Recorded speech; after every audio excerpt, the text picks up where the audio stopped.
जदि सरकार डीए 2% वृद्धि करती तेबे आपण केते दरमा पाइबे जानतु। भारत में दुई प्रकार मुद्रास्फीति अच्छी, गोटे है खुचुरा एवं आरोटी है पाइकारी। तेबे आसतु आज आम जानिबा जदि 2% वृद्धि हुए डीए तेबे आपण मानकर दरमा केते हेबो आउ केते कोटी लोक एथिरे लाभवान हेबे। आसतु आज आम यही वीडियो माध्यम रे जानिबा संपूर्ण डिटेल्स।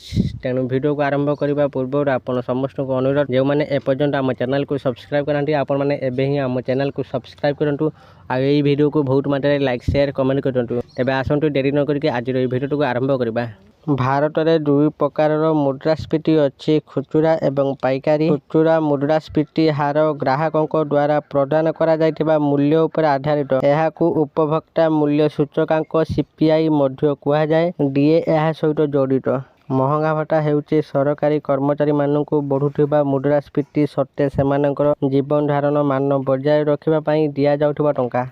एही टंका सरकारी कर्मचारी, सरकारी क्षेत्रर कर्मचारी एवं पेंशनभोगी को दिया जाए। देश में वर्तमान मुद्रास्फीति हार आधार में प्रति 6 मासर गणना करा जाए। प्रकृत में द्वितीय विश्वयुद्ध समय डीए प्रचलन करा जाइथिला। सैनिक मानकू सेमानक दरमार खाद्य एवं अन्य सुविधा पाई पृथक भाव में देय दिया जाउथला। एहा परे केंद्र सरकार मध्य तांको कर्मचारी मानक पाई महंगा भत्ता प्रचलन करथिले। 1972 मसीह मुंबई रे कर्मचारी माने प्रथमे महंगा भत्ता पाइथिले। सरकार शेष थर पाई जून 2025 पाई एआईसीपीआई आईडब्ल्यू तथ्य उपर आधार करी डीए रे 3% वृद्धि करथिले। एहा अक्टोबर 2025 रे कार्यकारी होइतिला। सेबेठारु सरकारी कर्मचारी पाई डीए 55% रु 58% को वृद्धि पाइछि, जेतेबेले पेंशनभोगी माने 58% डीआर पाएंती।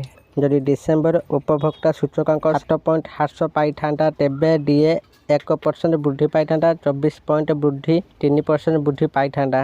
गत 12 मासर अखिल भारतीय उपभोक्ता मूल्य सूचकांक एआईसीपीआई आईडब्ल्यू हाराहारी आधार में महंगा भत्ता डीए गणना करा जाए।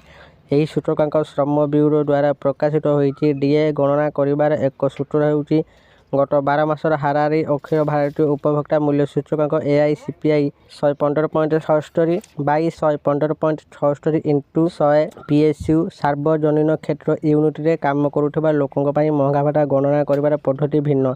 यही क्षेत्र में डीए सूत्र व्यवहार कर गणना करा महंगा भत्ता प्रतिशत गत 3 मासर हाराहारी उपभोक्ता मूल्यांक आधार वर्ष 2001 इक्वाल 100 माइनस 126.33 इंटू 100।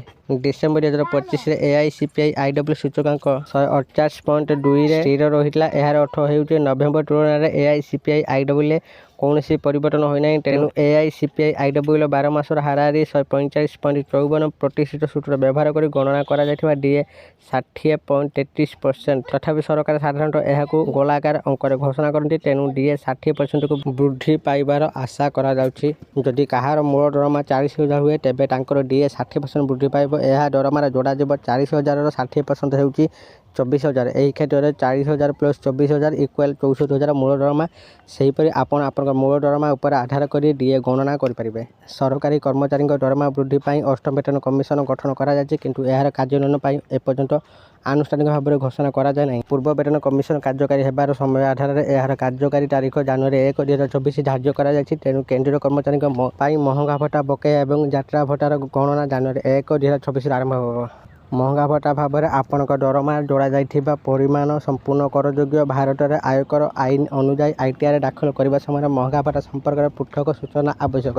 बढ़ित डीए द्वारा 49.2 लाख केंद्रीय कर्मचारी एवं 68.7 लाख पेंशनभोगी उपकृत हेबे। यह केंद्र सरकार राजकोष उपर 10,084 कोटी टंकार अतिरिक्त बोझ पकाइब। सरकार होली पूर्व मार्च 2026 डीए रे यही वृद्धि घोषणा करें। यही चारा सरकार सहर गुड़िक 3 वर्ग विभक्त कर एक्स वाई और जेड। जदि आप एक्स मेट्रो सहर में रोचे तेज आपन को 27% यही चारे मिल।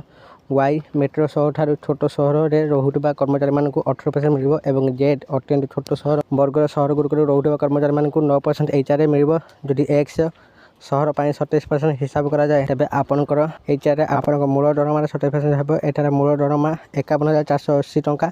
यार 37% बाहर करे यह 13,869 टंका हेबो। ଆପଣଙ୍କ ମିଳୁଥିବା ଟିଏର ପରିମାଣ ଆପଣଙ୍କ କର୍ମଚାରୀ ବର୍ଗ ଏବଂ ପୋଷ୍ଟିଂ ସହର ଉପରେ ନିର୍ଭର କରେ। ଅଧିକ ଟିଏ ଥିବା ସହର ପାଇଁ ହାରାହାରି 1350 ଟିଏ ଆଦାୟ କରାଯାଇପାରିବ। ଏହି କ୍ଷେତ୍ରରେ ନୂତନ ଦରମା ଏବଂ ପୁରୁଣା ଦରମା ମଧ୍ୟର ପାର୍ଥକ୍ୟକୁ 12 ଦ୍ୱାରା ଗୁଣନ କରାଯିବ। ଯଦି ଫିଟମେଣ୍ଟ ଫ୍ୟାକ୍ଟର 2.86 ଏବଂ ଆପଣଙ୍କ ମୂଳ ଦରମା 18,000 ତେବେ ନୂତନ ଦରମା 51,480 ହେବ। ଯଦି ଆପଣଙ୍କର ଦରମା ବୃଦ୍ଧି 12 ମାସର ବକେୟାରେ ପରିଣତ ହୁଏ ତେବେ ବକେୟା ଗଣନା ନିମ୍ନଲିଖିତ ଭାବରେ ହେବ। ନୂତନ ଦରମା ମାଇନସ୍ ପୁରୁଣା ଦରମା ଇକ୍ୱାଲ୍ 51,000 ମାଇନସ୍ 18,000 ଇକ୍ୱାଲ୍ 33,480। ମାସିକ ବୃଦ୍ଧି 12 ମାସର ବକେୟା 33,480 × 12 4,17,60 ହେବ।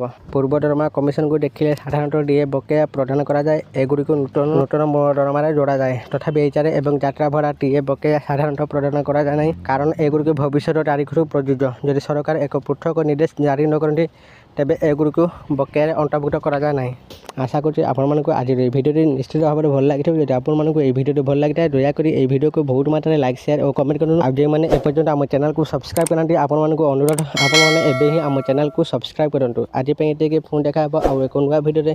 ସେତେ ପର୍ଯ୍ୟନ୍ତ ମୁଁ ଦୀପୁ ଆପଣମାନଙ୍କଠାରୁ ବିଦାୟ ନେଉଛି। ରହୁଛି ଧନ୍ୟବାଦ।